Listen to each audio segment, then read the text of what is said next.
السلام عليكم ورحمة الله وبركاته. الحمد لله رب العالمين والصلاة والسلام على أشرف الأنبياء والمرسلين وعلى آله وأصحابه أجمعين.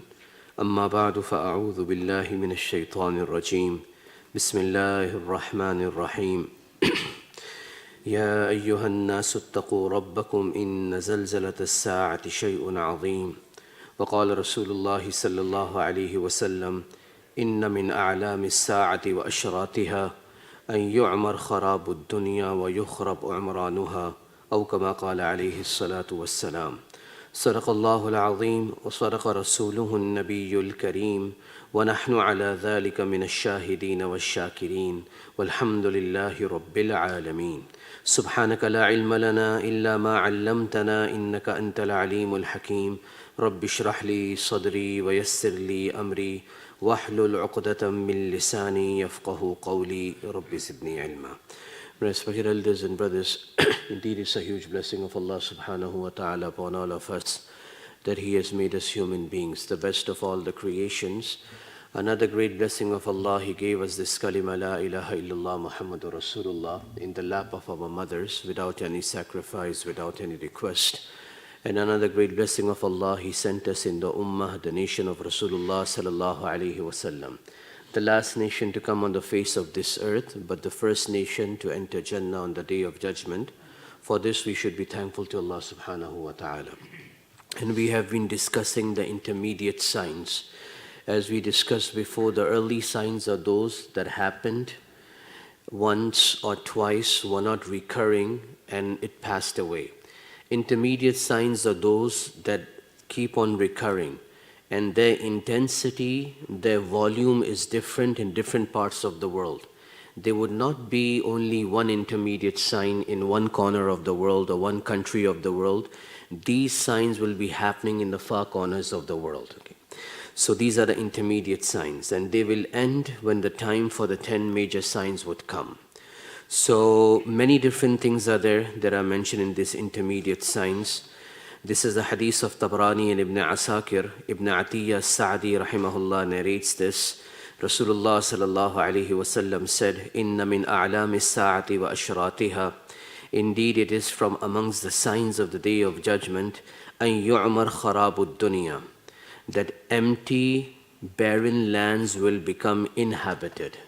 Empty, barren lands will become populated. That were deserts in one time, now it would be a populous city. The next generation won't even know that it was a desert in some time. وَيُخْرَبُ عُمْرَانُهَا, and the inhabited places will become uninhabited. And those that were bustling cities, a time will come, it will be in ruins. The next generation won't know that somebody used to live there until they read history, and then they would realize that maybe 50 years ago, 100 years ago, this was an inhabited city. Now, there is nothing wrong. Apparently, it gives the meaning to make new cities is something wrong. There's nothing wrong in this. This hadith is basically stating a fact that these things will happen before the Day of Judgment, and many different parts of the world this has happened. In the time of the Sahaba radiallahu anhum, like Umar radiallahu anh, commanded to build new cities for whatever strategic reasons that were there. So it's not anything wrong, it's basically stating a fact. Like in the early signs we had learned that Amr bin As radiallahu anh, when he conquered Egypt in the time of Umar radiallahu anh, he built the city of Fustat, meaning Cairo was in there.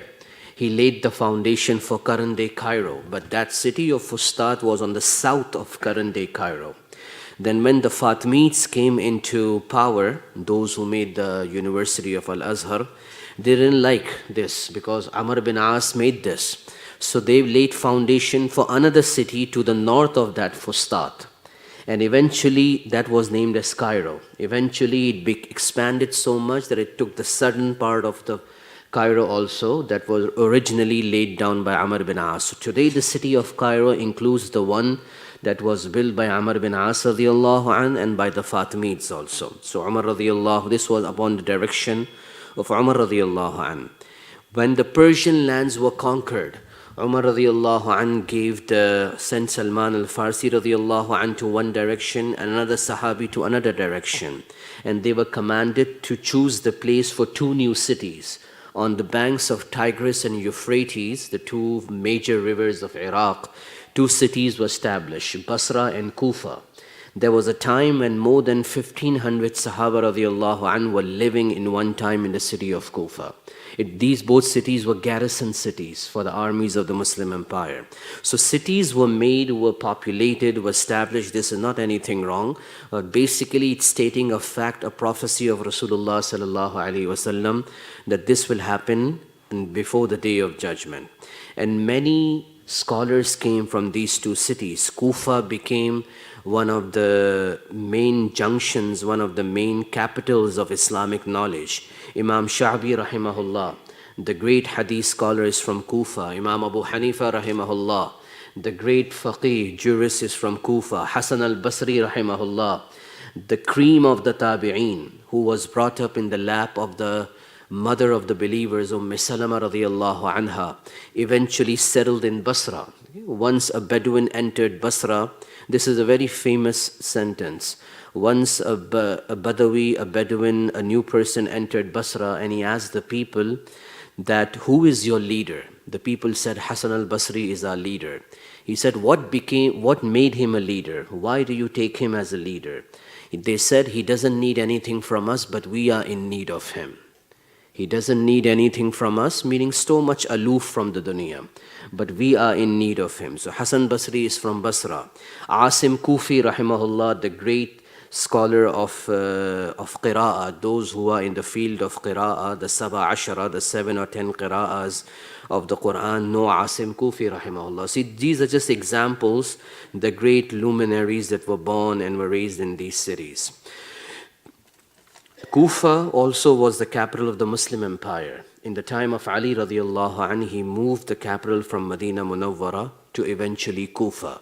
Then when the Khilafat Amawiyya, Muawiyah radiallahu anhu became the Khalifa and the Umayyad Khilafah began, the capital was moved to Damascus in present-day Syria. When the Abbasid Khilafah, Khilafat Abbasiyya came up, the Muslim Empire's capital was moved to Baghdad. Baghdad was also a city that its foundation was laid. It wasn't there before. And it became the center of knowledge or the cradle of civilization, as they say. And when the Abbasid Khilafah ended and the Ottoman Khilafah started, then the capital was moved to Istanbul, the olden day Constantinople. So this is one hadith. The second hadith of today is from Tabarani. Rasulullah sallallahu alaihi wasallam said, "Inna min a'lami as-sa'ati wa ashratiha." Indeed, from amongst the signs of the day of judgment is an tuzhar al-ma'azif wa tushrab al-khumur, aw kama qala alayhi salatu wassalam. One of the signs of the day of judgment is musical instruments will become very common, and intoxicants will be drunk, will be used openly. Now when we say, this hadith has come in different words before also, musical instruments will become open, it will become very easy to acquire them. They will become very easy to use to also. A person might not know how to literally use a guitar or a piano or a flute or name any instrument, but if he has the software on the computer, he can do the mixing and everything, and people might give him a certain name. I'm not taking the names in the masjid. People might take him and give him a certain name, or he is so-and-so person. He doesn't have those literal instruments, but the software is there in the computer. Even our phones today are musical instruments, in other words. You can hear the music, all the different type of stuff that is out there. So this is the meaning. This will become very common. وَتُشْرَبُ الْخُمُورِ, and intoxicants will be drunk. A time was there, people used to hide themselves and drink it. Now it's openly drunk, and slowly the feeling that this is something evil, this is something wrong, is slowly going away day by day. The third hadith for today, Rasulullah sallallahu alaihi wasallam said, "Anna bayna yaday as-sa'a taslimul khassa hatta wa fashrul qalam hatta tu'ina al-mar'atu zawjaha ala at-tijarati."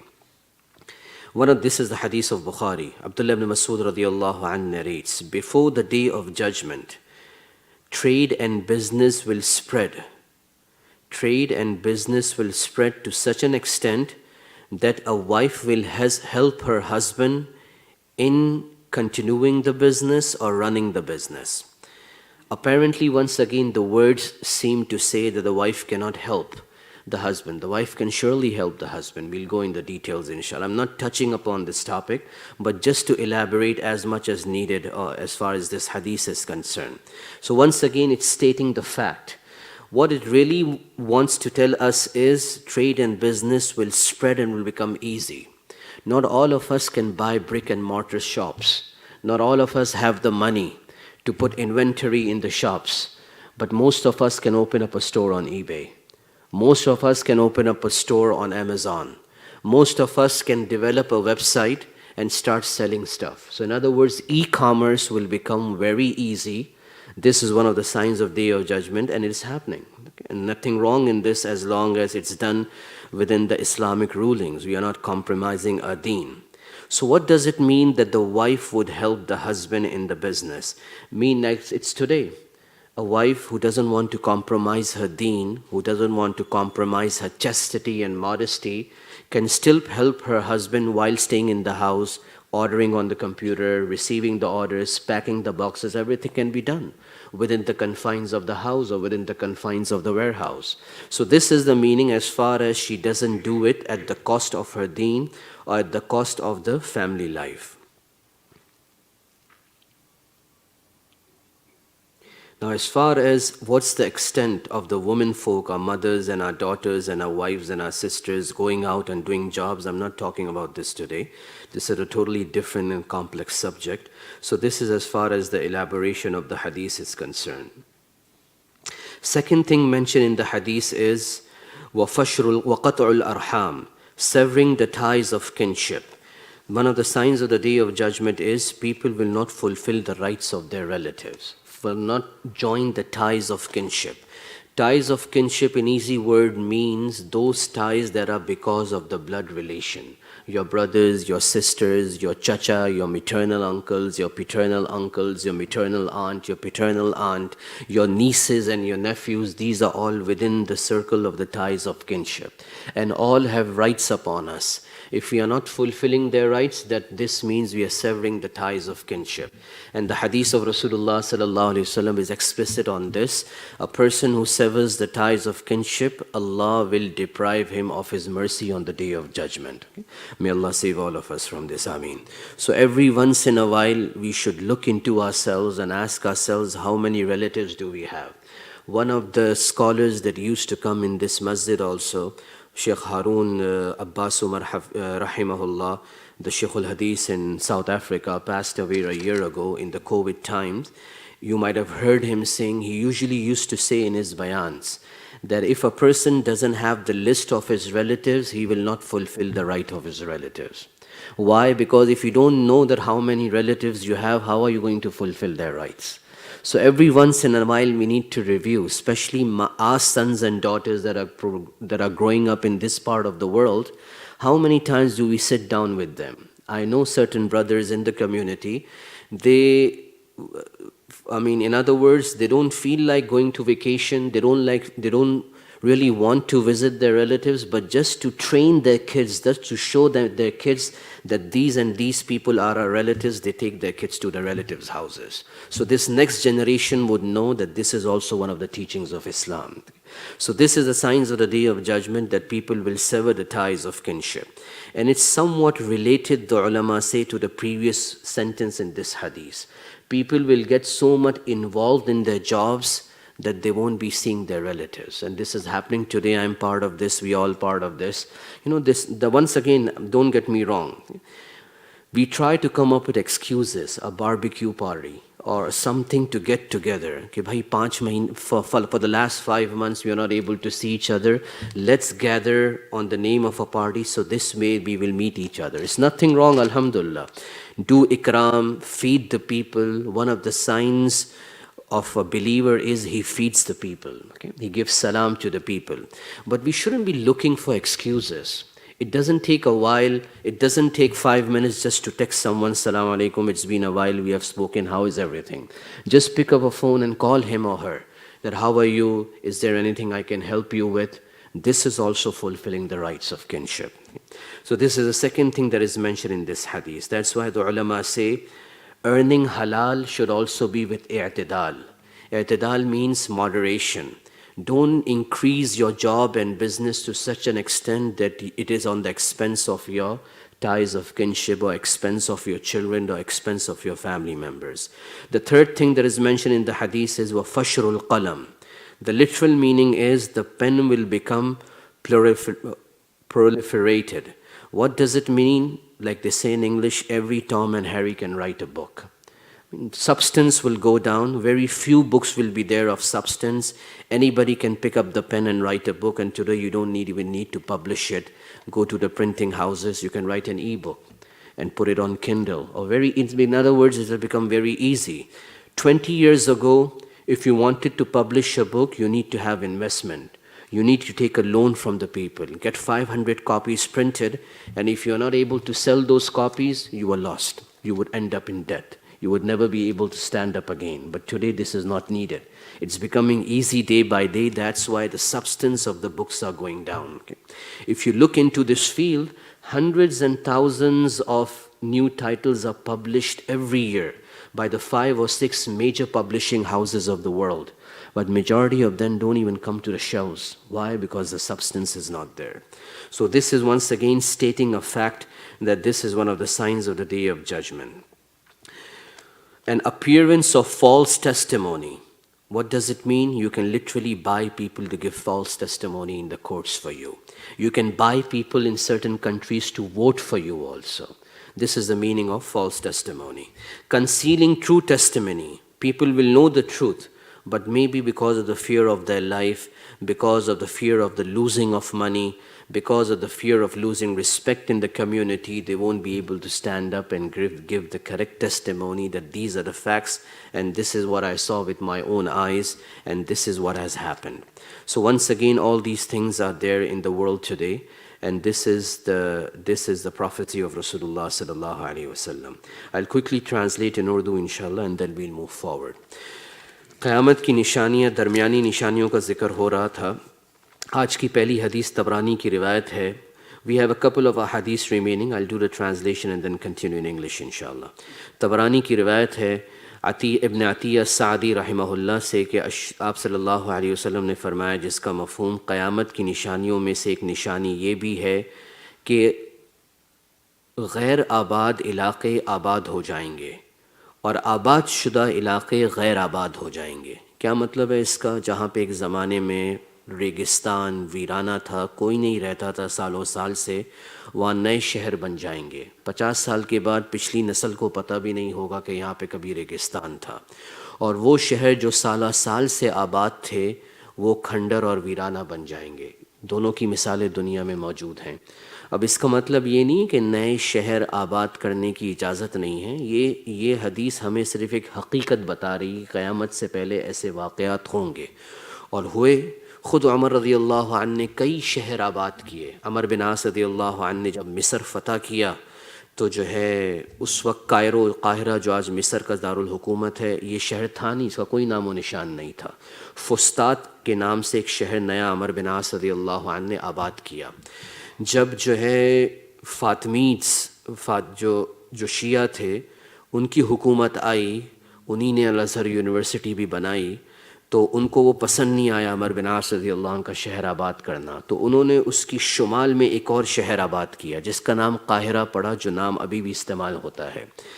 तो लेकिन वो वक्त के साथ इतना फैला कि वो जुनूब वाला फुस्तात का इलाक़ा जो अमर बिन आस रज़ी अल्लाह ने आबाद किया था वो भी उसमें शामिल हो गया. तो आज का काहिरा फुस्तात को भी शामिल है और नए काहिरा को भी शामिल है.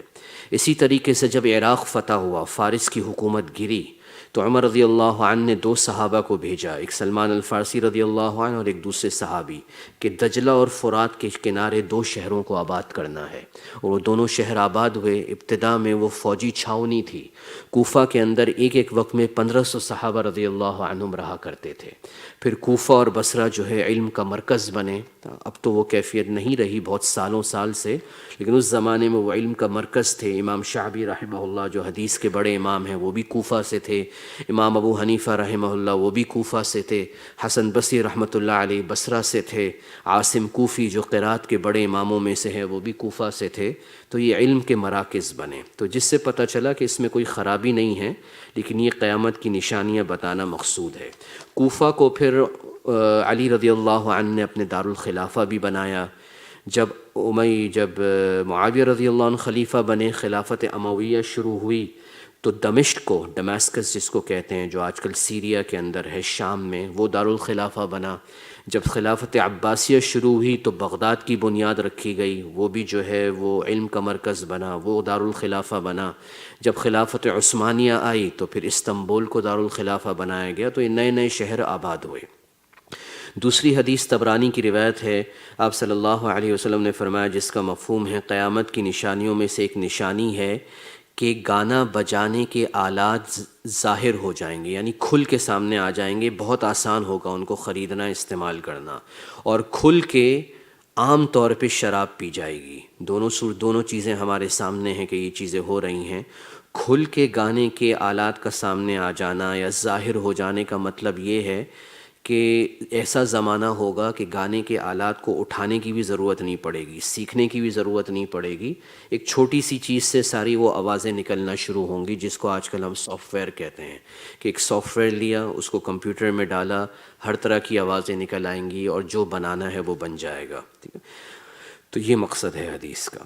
تیسری حدیث، ان بین یدی الساعہ، بخاری کی روایت ہے، عبداللہ بن مسعود رضی اللہ عنہ راوی ہیں، آپ صلی اللہ علیہ وسلم نے فرمایا، جس کا مفہوم قیامت کے دن سے پہلے یہ واقعات ہوں گے۔ کیا واقعات؟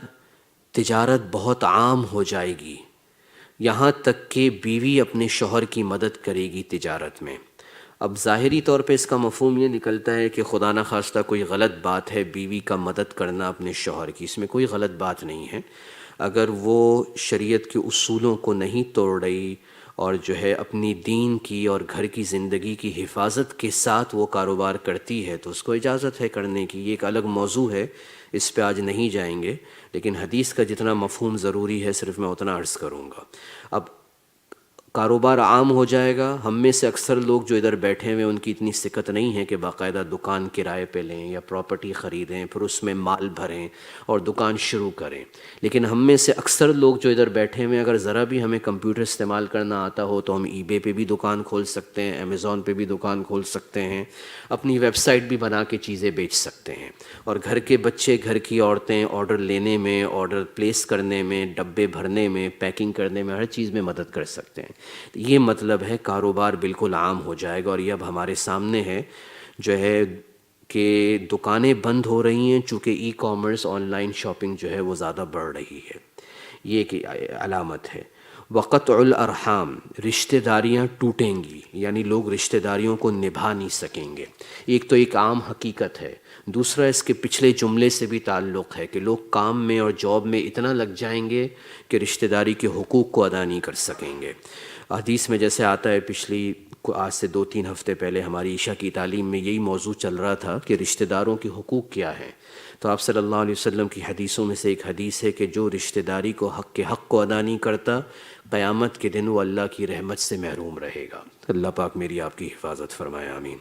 تو غور کرنا کہ کتنے ہمارے رشتہ دار ہیں۔ اب یہ جو حدیث میں رشتہ داری کے حقوق آتے ہیں، اس سے کون سے رشتہ دار مراد ہیں؟ کیا دور کے رشتہ دار بھی مراد ہیں یا صرف قریب کے رشتہ دار مراد ہیں؟ تو علماء فرماتے ہیں خونی رشتہ، صلۃ الرحم، رحم کہتے ہیں عورت کی بچہ دانی کو، تو اس سے ظاہر خون کے رشتے بنتے ہیں، دور کے ایکسٹینڈڈ فیملی کے رشتے نہیں بنتے، لیکن اچھا ہے اگر ہم دور کے رشتہ داروں کے بھی حال احوال لیں، ورنہ کم سے کم قریب میں کون کون ہیں؟ بہن ہے، بھائی ہے، اور جو ہے نانا نانی ہیں، دادا دادی ہیں، چچا ہیں، ماموں ہیں، تایا ہیں، خالو ہیں، خالہ ہیں، ممانی ہیں، یہ سارے ہمارے قریب کے رشتہ دار ہیں، ہماری بھائی بہن کے بچے ہیں، بھانجیاں ہیں، بھتیجیاں ہیں، بھانجے ہیں، بھتیجے ہیں، یہ سارے قریبی خون کے رشتے ہیں۔ آپ حضرات کے علم میں ہوگا، ہمارے بڑوں میں سے مولانا ہارون عباس عمر صاحب رحمۃ اللہ علیہ پچھلے سال جن کا انتقال ہوا، ساؤتھ افریقہ کے علماء میں سے اس حمزہ میں بھی کئی دفعہ آئے، وہ اپنے بیان میں اکثر کہا کرتے تھے کہ بھئی رشتہ داروں کی ایک لسٹ آدمی کے پاس ہونی چاہیے کہ میرے کتنے رشتہ دار زندہ ہیں۔ اگر اس کے پاس لسٹ نہیں ہوگی تو وہ کبھی بھی رشتہ داروں کے حقوق ادا نہیں کر سکتا، چونکہ انسان ہے، ذہن سے نکل جاتا ہے، لکھی ہوئی ایک چیز ہوتی ہے تو آدمی دیکھ کے اس کو یاد بھی کر لیتا ہے کہ بھئی کس کو میں بھول رہا ہوں۔ دوسرا لفظ جو حدیث میں، دو چیزیں ذکر ہوئیں، تیسری چیز جو حدیث میں ذکر ہوئی وہ ہے وہ فشر القلم، کہ کتابت بہت عام ہو جائے گی، کتابیں لکھنا بہت آسان ہوگا، ہر ایرا غیرہ آدمی کتاب لکھ دے گا، یعنی کچھ پتہ نہیں ہے کتنا علم ہے اس کے پاس، کہاں سے اس نے پڑھا ہے، کس ادارے کا فاضل ہے، اور وہ اٹھا کے کتاب لکھ دے گا اور لوگ اس کی کتاب کو پڑھیں گے۔ تو اس کا جو ہے وہ خیال رکھنا چاہیے۔ اس کو میں نے انگریزی میں ذکر نہیں کیا، اس کو میں کر دیتا ہوں۔ علماء فرماتے ہیں کتاب پڑھنے کے بھی اثرات ہوتے ہیں، آدمی جس مصنف کی کتاب کو پڑھتا ہے اس کے نہ چاہتے ہوئے اثرات اس کے دل کے اندر جو ہے وہ ٹرانسفر ہوتے ہیں۔ میں نام بھول گیا، ہمارے بڑوں میں سے جب سن 60 کے اندر پاکستان اور ہندوستان میں قادیانیوں کے خلاف تحریک چل رہی تھی، ان کو غیر مسلم قرار دینے کے لیے، تو ایک ہمارے بڑوں میں سے ایک بڑے عالم کے ذمے یہ کام لگا کہ قادیانیوں کی یہ کتاب پڑھ کر اس کا جواب دینا ہے۔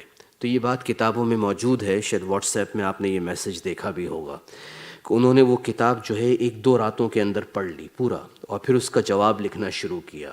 اور وہ لکھتے ہیں کہ تھوڑی دیر کے لیے مجھے ایسا لگا کہ میرا دل جو ہے وہ پورا سیاہ ہو گیا، گویا کہ خدا نخواستہ ایمان میرے دل سے نکل گیا۔ میں نے نفل پڑھے، استغفار کیا، اس کے بعد مجھے محسوس ہوا کہ وہ بوجھ میرے دل سے ہٹ گیا۔ اب وہ تو دین کا کام کر رہے تھے، ان کی ذمہ داری لگی تھی کہ قادیانیت کی کتاب پڑھو اور پھر اس کا جواب لکھو، لیکن اس کی ظاہری ظلمت ایسی دل پہ آئی کہ انہوں نے اس کو محسوس کیا۔ تو ہم یہ نہ سمجھیں کہ ہم کوئی بھی کتاب پڑھ لیں گے ہم پہ اثر نہیں آئے گا، اثر آئے گا، نہ چاہتے ہوئے اثر آئے گا۔ ہاں اگر ہم کنٹرول کر سکتے ہیں اس اثر کو تو اچھی بات ہے، پھر ہم اس پہ استغفار کریں۔ اگر ہمیں کچھ محسوس ہو تو بہت سوچ سمجھ کے پڑھنا چاہیے کہ کس کی کتاب ہے، اس آدمی کے عقائد اور اس کی سوچ ایک روحانیت ہے جو اللہ پاک کی طرف سے نظام ہے جو منتقل ہوتا ہے۔ تو کتابیں لکھنا عام ہو جائے گا۔ آج سے 20 سال پہلے جو بھی کتاب لکھتا تھا اس کو کئی ہزار ڈالر کی یا روپوں کی انویسٹمنٹ کرنی پڑتی تھی، 500 کاپیاں چھپواتا تھا، پھر وہ اگر نہیں بکتی تھی تو وہ خسارے میں ڈوب جاتا تھا۔ آج کل بہت آسان ہے، کتاب لکھی، PDF بنایا، اس کو ای بک بنایا، اس کو نشر کر دیا۔ تو یہ کہنے کا مقصد ہے کہ کتابیں لکھنا آسان ہو جائے گا۔ جھوٹی گواہی عام ہو جائے گی، لوگوں کو خرید کے گواہی دلوائی جاتی ہے، یہاں تک کہ الیکشن میں ووٹ بھی خریدا جاتا ہے بعض ممالک کے اندر۔ تو آخری چیز جو اس حدیث میں ذکر ہوئی، سچی گواہی جو ہے وہ چھپا لی جائے گی۔ بعض دفعہ لوگ اپنی جان کی وجہ سے مجبور ہوتے ہیں، بعض دفعہ حالات کی وجہ سے مجبور ہوتے ہیں، گواہی دینا بھی چاہتے ہیں تو نہیں دیتے۔ تو یہ کہنے کا مقصد ہے بعض لوگوں پہ کوئی زور نہیں ہوتا، پھر بھی گواہی چھپا لیتے ہیں دنیاوی فائدے کے لیے۔ تو یہ ساری قیامت کی علامات میں سے ہیں۔ Now we come on another hadith. What I mentioned in Urdu that I didn't mention in English was, it is one of this is the system of Allah subhanahu wa ta'ala, that whatever type of book you read, it has some type of spiritual effect on you.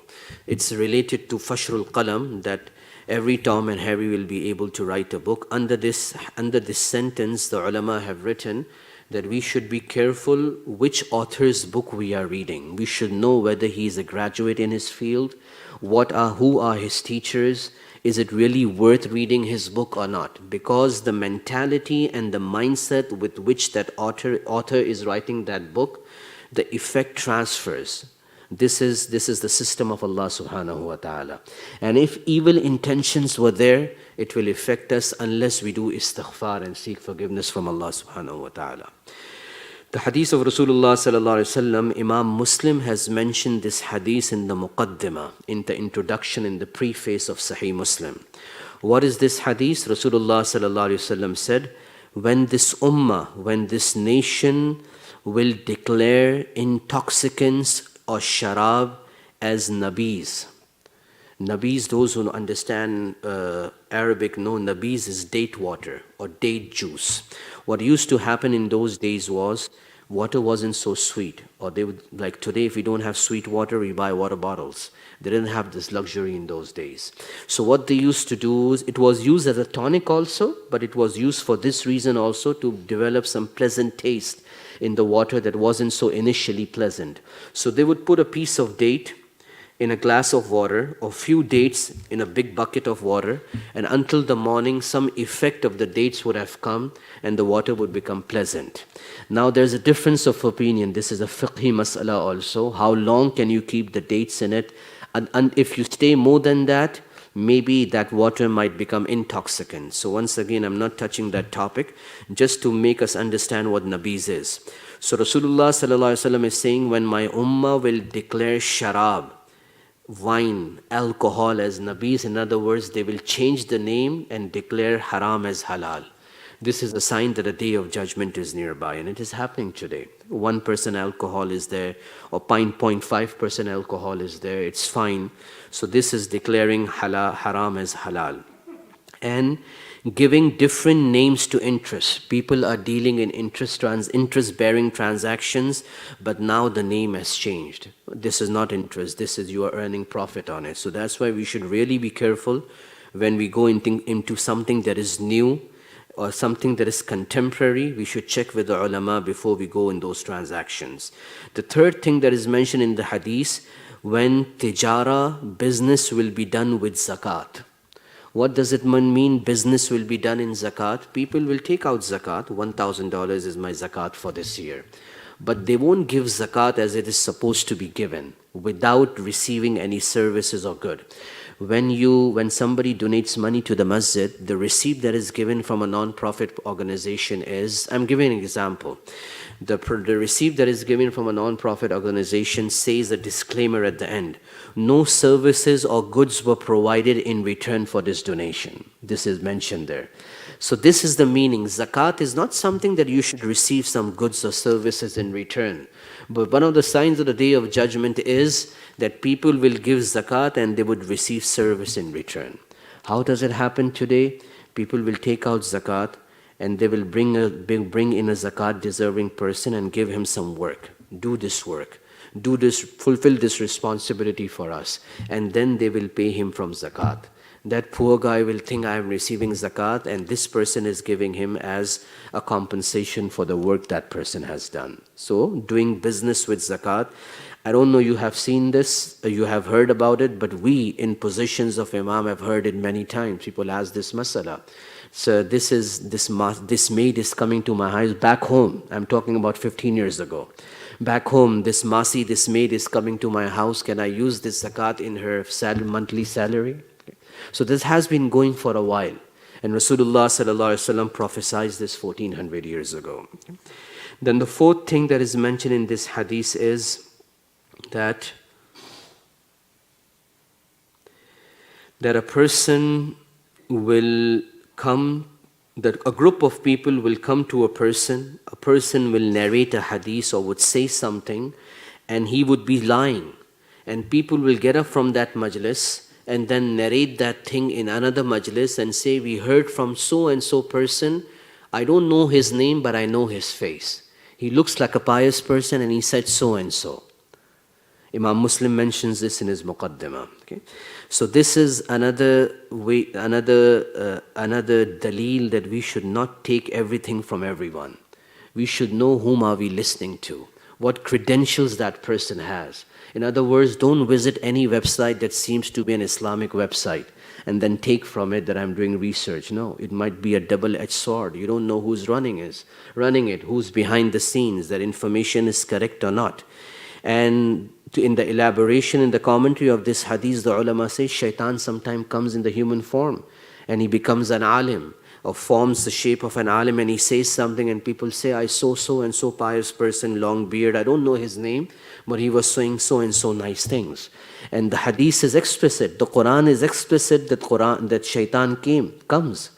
In Darun Nadwa, we have heard this in Seerah, when the Quraysh were doing mashwara, how to, na'uzubillah, kill Rasulullah sallallahu alaihi wasallam, shaitan came in the form of a Najdi Buzurg, a Najdi elder with long robes and a beard and everything, and he gave the opinion that people from all the tribes should come together and kill Rasulullah sallallahu alaihi wasallam. Shaitan came in the battles also. He used to instigate the kuffar, fight against the Muslim, and the Shaitan's army would come, and when the angels would descend, the Quran says Shaitan would run away and the kuffar of Makkah would just be standing alone. So Shaitan, Allah has given him the power of coming in human form. So it could be the Shaitan also who's teaching you Islam, who's teaching you Deen. So in other words, we should be careful whom we are learning from. This is the meaning of this hadith. And the last thing in this hadith is that people will compete in building tall buildings, tall structures, and initially the initial part of their life would be they would be poor people.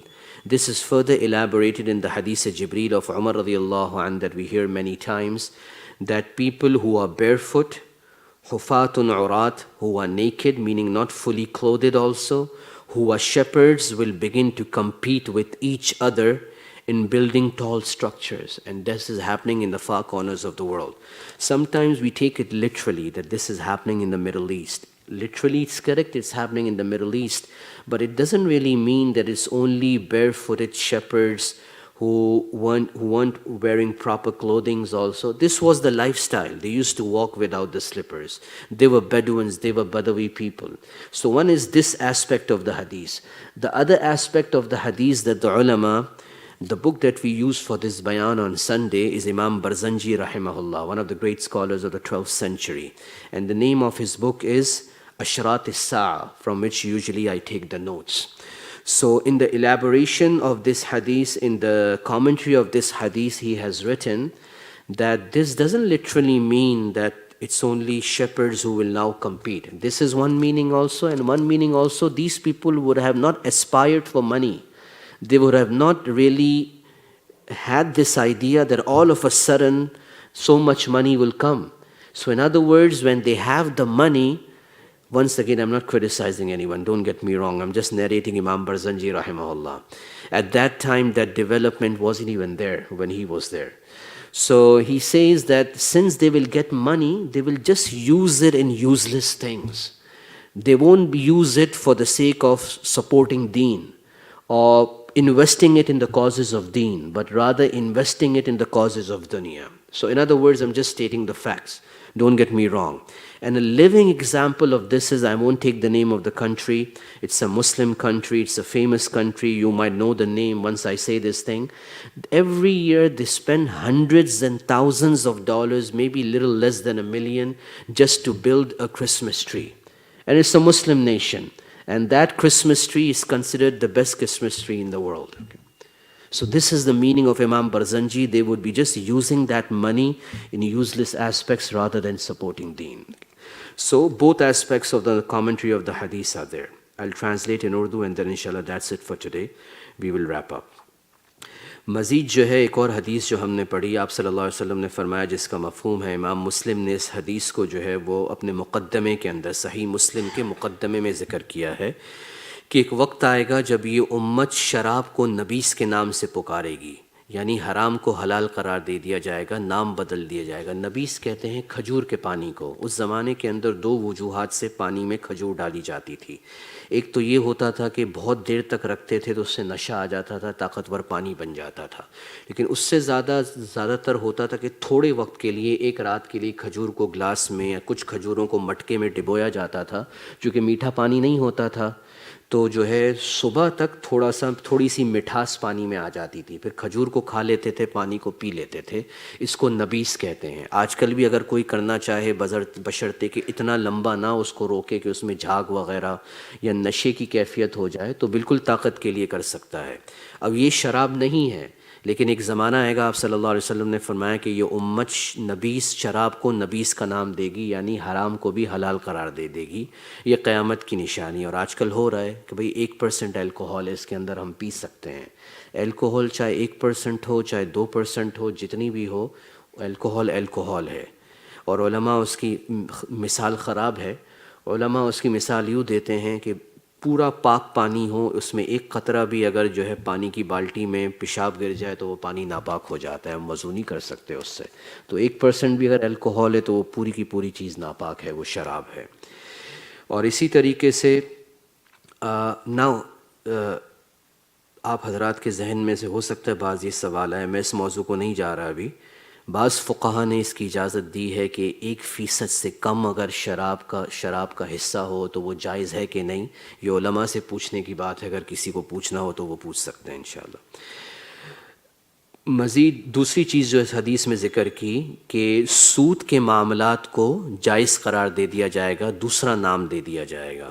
اور یہ ہوتا ہے آج کل، خصوصاً جو نئی schemes اور نئے بینکنگ کے طریقے نکل رہے ہیں، اس میں ہمیں خیال رکھنا چاہیے، علماء سے پوچھنا چاہیے کہ آیا اس کی اجازت ہے کہ نہیں اجازت ہے. تیسری چیز جو ہے، رشوت کو ہدیے کا نام دے دیا جائے گا کہ یہ تحفہ ہے بھئی، یہ رکھ لو اور ہمارا کام کر دو. چوتھی چیز جو ہے، زکوٰۃ سے تجارت کی جائے گی. کیا مطلب ہے زکوٰۃ سے تجارت کی جائے گی؟ اس کی مثال یہ ہے کہ زکوٰۃ تو لوگ نکالیں گے لیکن اس کو کسی معاوضے میں دینے کی کوشش کریں گے. زکوٰۃ کے مستحق کو بلائیں گے، یہ کام کر دو، یہ اتنا وقت لگا لو، اور پھر اس کے بدلے میں اس کی تنخواہ کے طور پہ زکوٰۃ کو دیں گے. زکوٰۃ تو بغیر کسی عوض کے دینی چاہیے، وہ تو غریب کا حق ہے جو اللہ نے ہمارے مال کے اندر رکھا ہے. لیکن وقت آئے گا، اور یہ ہو رہا ہے، آپ حضرات نے سنا کہ نہیں، لیکن پچھلے 12-15 سال سے ہمیں یہ مسئلے ہمارے پاس آتے ہیں اماموں کے پاس کہ میرے گھر میں ماسی ہے، میرے پاس نوکر ہے. ہمارے ملکوں میں زیادہ ہوتا ہے کہ وہ غریب ہے، میں اس کی تنخواہ میں زکوٰۃ دے سکتا ہوں کہ نہیں دے سکتا. یہ سوال اٹھا تو یہ آپ صلی اللہ علیہ وسلم نے 1400 سال پہلے اس کی پیشن گوئی کر دی کہ لوگ جو ہے وہ اس طریقے سے کریں گے. کوئی مخلصانہ طور پہ سوال کر رہا ہے، اس میں کوئی حرج نہیں ہے، لیکن لوگ کرتے ہیں اس طریقے سے. پانچویں چیز یہ ذکر کی کہ ایک آدمی آئے گا، اس کے پاس کوئی علم نہیں ہوگا اور وہ جو ہے جھوٹی بات کرے گا. لوگ اس کی بات کو لیں گے اور آگے پھیلائیں گے، اور پھیلاتے ہوئے یہ کہیں گے کہ ہم اس شخص کو چہرے سے جانتے ہیں، اس کا نام نہیں جانتے، اس نے یہ اچھی بات کہی ہے. تو علماء فرماتے ہیں یہ تو شیطان بھی ہو سکتا ہے. قرآن اس بات کا گواہ ہے، حدیث اس بات کی گواہ ہے کہ شیطان انسانی شکل میں آ سکتا ہے، اور آیا ہے. دارالندوہ کے اندر مکے میں جب آپ صلی اللہ علیہ وسلم کو قتل کرنے کا مشورہ دیا گیا تو کس نے مشورہ دیا؟ شیطان نے ایک نجدی بزرگ کی شکل میں آیا تھا، اور کفار اس کو پہچان نہیں سکے تھے، اور اس نے یہ مشورہ دیا کہ سارے قبیلے والے مل کر آپ صلی اللہ علیہ وسلم کو نعوذ باللہ قتل کر دیں. غزوہ بدر کے اندر جو ہے جب فرشتوں کو دیکھا تو کون بھاگا؟ شیطان اور اس کا لشکر بھاگا. کفار کو پہلے وہ کفار کو وہ سہارا دیتا تھا کہ بھئی لڑو مسلمانوں کے خلاف، لیکن جب فرشتے اترتے تھے، قرآن میں آیا فرشتے اترے تو شیطان چھوڑ کے بھاگ گیا. تو کہنے کا مقصد یہ کہ شیطان آج بھی آ سکتا ہے. اس لیے جیسے پہلے بات ہوئی، کس سے ہم علم سیکھ رہے ہیں، کون ہمیں پڑھا رہا ہے، یہ کون سی ویب سائٹ ہے جس سے ہم دین کی معلومات لے رہے ہیں، یہ بہت اہم ہے اس کا معلوم کرنا، اس کو سوچنا. آخری چیز جو اس حدیث میں ذکر کی گئی وہ یہ ہے کہ ننگے پیر لوگ جو صحیح کپڑے بھی نہیں پہن سکتے تھے، غریب لوگ جو چرواہے تھے، وہ جو ہے اونچی عمارتیں بنانے کے اندر آپس میں مقابلہ کریں گے. اب یہ بہت مشہور صریح الفاظوں میں حدیث جبرائیل جو ہم بار بار سنتے ہیں، عمر رضی اللہ عنہ جس کے راوی ہیں، کہ قیامت کی نشانیوں میں سے یہ ایک نشانی ہے. عموماً ہمارا ذہن عرب کی طرف جاتا ہے اس میں، اور بالکل یہ ہوا ہے وہاں پہ، لیکن اس کا صرف یہ مفہوم نہیں ہے کہ وہ جو ہے چرواہے تھے اور وہ پیر میں جوتے بھی نہیں پہن سکتے تھے. پہن سکتے تھے بھی تھے، نہیں بھی سکتے تھے، یہ ان کا مزاج تھا. سختی ان کی زندگی کے اندر تھی کہ وہ ریگستان میں بغیر جوتوں کے، بغیر چپلوں کے چلتے تھے. اور چرواہے تھے، سیدھی سادی غریب والی زندگی تھی. آئل آیا، تیل آیا، یا جو بھی دوسری چیزیں نکلی وہاں پہ، اللہ نے اچانک مال دیا تو اس کا نتیجہ یہ نکلا کہ بلڈنگیں بنانے کے اندر انہوں نے، اب چاہے کسی عرب ملک کے اندر تیل ہو کہ نہ ہو، اونچی عمارت بنانے کے اندر جو مقابلہ چلتا ہے. تو ایک تو یہ مفہوم ہے. اب کوئی اس کو اچھے مقصد کے لیے استعمال کر رہا ہے تو بہت اچھی بات ہے، کوئی برے مقصد کے لیے استعمال کر رہا ہے تو بری بات ہے.